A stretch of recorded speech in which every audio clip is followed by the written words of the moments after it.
pagi semuanya, Assalamualaikum. Yuk kita lanjutkan materi kita dalam membuat forecasting.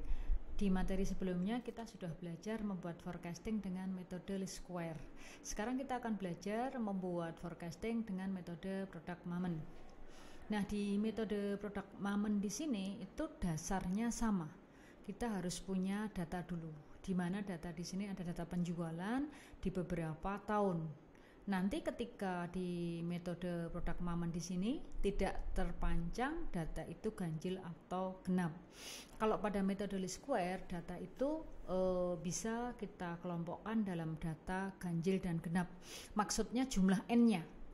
Ketika 5 tahun berarti ganjil, ketika 6 tahun berarti genap. Nah, di metode product moment di sini itu datanya tidak harus ganjil, tidak harus genap, tapi berdasarkan data yang ada akan diolah agar kita bisa menentukan berapa tingkat penjualan di periode yang diinginkan. Nah, di sini asumsinya kita punya data dari tahun 2019 sampai dengan data 2023. Di mana volume penjualannya ada 130, 145, 150, 165 dan 170, sehingga kalau kita jumlahkan di sana ada 760. Nah, disinilah terjadi perbedaan dengan yang least square. Kalau least square tadi kita harus melihat karena ini 5 tahun berarti ganjil, tengahnya 2021 0, tapi kalau metode product moment tidak, diurutkan dari data paling awal. Karena paling awalnya 2019, berarti 2019 itulah yang dikatakan di sana sebagai centernya, nolnya. Berikutnya langsung 1, 2, 3, 4, 5 dan seterusnya X-nya. Sehingga tidak perlu kita mencari tengahnya di mana, kemudian kita tentukan X-nya, tapi kalau menggunakan metode product moment, X itu urutannya adalah data paling awal dianggap 0, data berikutnya 1, data berikutnya 2 dan seterusnya. Nah, di sini datanya 5, berarti di sana mulainya dari 0, 1, 2, 3, 4. Kemudian sama, karena penjualan Y sudah ada, berarti tinggal kita kalikan X kali Y.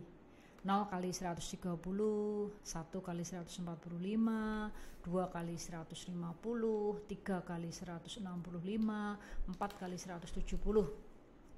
Sehingga jumlahnya di sana adalah 1620. Kemudian X kuadratnya adalah X yang ada kita kuadratkan.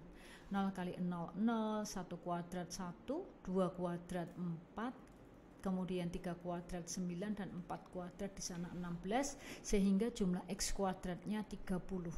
Nah, dari situ langsung kita isikan ke persamaan di awal. Y sama dengan A plus BX. Y sama dengan A plus BX, di mana di sana ada 2 tambahan lagi, sigma Y sama dengan N kali A plus B kali sigma X. Ini yang bedakan least square dengan product moment. Kemudian sigma XY itu asalnya adalah bukan X kali Y tapi A kali sigma X plus B kali sigma X kuadrat. Sehingga boleh kita simpulkan bahwa perbedaan antara least square dengan metode product moment adalah ketika mencari variabel-variabel yang ada di sana.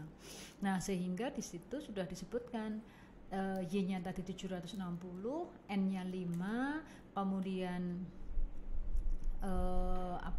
sigma X-nya tadi 10, kemudian sigma XY 1620, kemudian sigma X-nya 10, kemudian sigma X kuadratnya 30, sehingga tinggal kita susun. A-nya di sana itu adalah A sigma Y per X atau N-nya tadi, sigma X sigma Y-nya berapa? 760,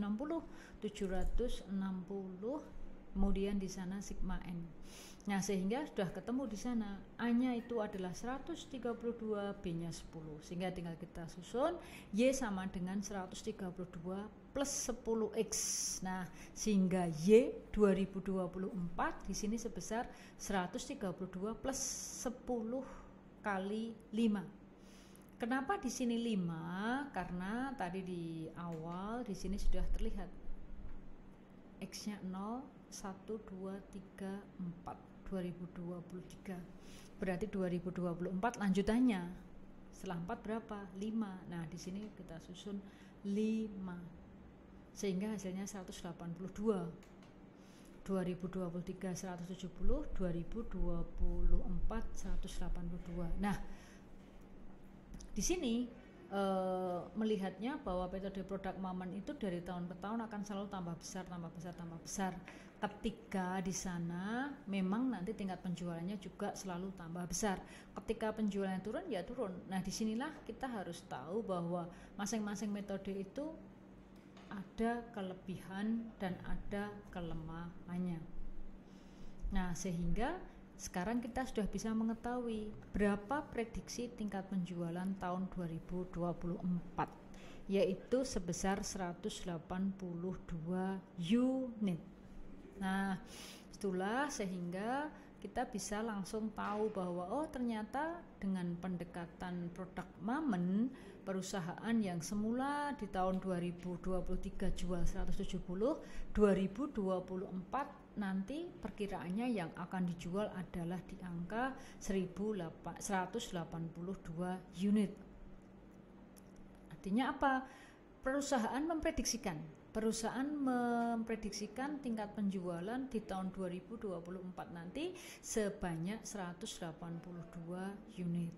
2025 gimana? Ya sama, 132 plus 10 kali 6. 2026 gimana? 132 plus 10 kali 7 dan seterusnya. Dan yang bedakan yang utama di sini adalah dalam menentukan X-nya tidak karena data genap ganjil, tapi dari atas hingga tahun-tahun berikutnya. Kemudian juga ketika kita mencari angka-angka di sana, nilai A, nilai B asalnya dari mana. Perbedaannya dengan metode least square di situ.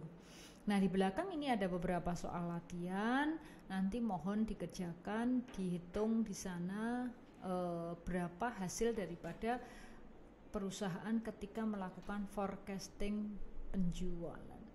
Nah, ini sudah ada tugas 1, 2, nah ini 3, buat anggaran penjualan tahun 2024. Sehingga teman-teman bisa ngelihat di sini latihan untuk membuat anggaran untuk membuat forecast penjualan. Silahkan nanti kita bisa diskusikan materi ini ketika kita masuk di kuliah. Terima kasih. Assalamualaikum warahmatullahi wabarakatuh.